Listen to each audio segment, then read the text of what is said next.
पोरांना आई बापानं बाहेर राहायला टाकल्यावर त्याच्या आईला मेसला पैसे भरलेला असते पण मेसला कमी तोंड दावलंय आम्ही आणि हॉटेलला ज्यादा तोंड दावून आम्ही जेवण करून चाललेलो तवाच पोरांनी का नाही नवरदेवाला असला गोत्यात आणलेला का नाही।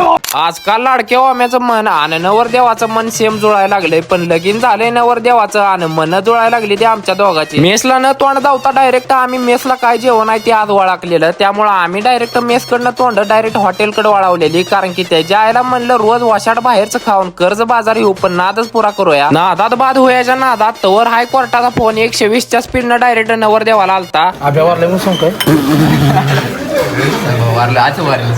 सांगून चालणार नाही कारण ओम्यात ब्लॉक पडला अवघडून माझा ब्लॉक पडणार हाय ते हाय पण आता घरी गेल्यावर हायकोर्ट जरा चांगल्या चपाती देत होतं आता त्याच्यावर तेल कमी आणि तूप ज्यादा देणार तुला वागा म्हणलं ह्याच्यावरनं। गड्याचा आधीच त्यात ताजं लगीन झाले आणि त्यात हायकोर्ट आता विचारात पडला असेल बाई आमचा नवरा कसा काय येणार आणि त्यात वाघ म्हणत होता जेव्हापासून माझं लगीन झाले का नाही तेव्हापासून माझं जरा काळीच थांबायला लागलंय आणि जसं गड्याचं काळीच जरा बंद पडलेलं चालू केलं तवर अजून काळजाला अजून ह्यांच्या घाव द्यायचं काम इथं चालू होतं। कुठं रस्त्यात निम्या रात्रीला अडवून धरलेला आईला म्हणलं वाशात खाऊन आलो काय तर महाग लागायचं आपल्या आईला म्हणलं निम्या रात्रीचं काहीतरी महाग लागण्याच्या अगोदर ह्यांना सोडून आपण जाऊया पाटकीरनं झोपायला।